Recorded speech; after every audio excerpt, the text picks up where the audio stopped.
अस्सलामुअलैकुम everyone, welcome back to my kitchen.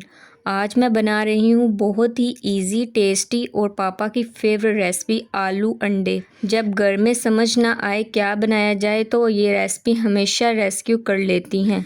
Crispy आलू, spicy मसाले और सॉफ्ट अंडे, इतना मज़ेदार कॉम्बिनेशन के सब उंगलियां चाटते रह जाते हैं। इस रेसिपी की बेस्ट बात यह है कि ये बहुत कम इंग्रेडिएंट्स में जल्दी रेसिपी तैयार हो जाती है। तो चलिए बिना टाइम वेस्ट किए स्टार्ट करते हैं आज की यमी कुकिंग।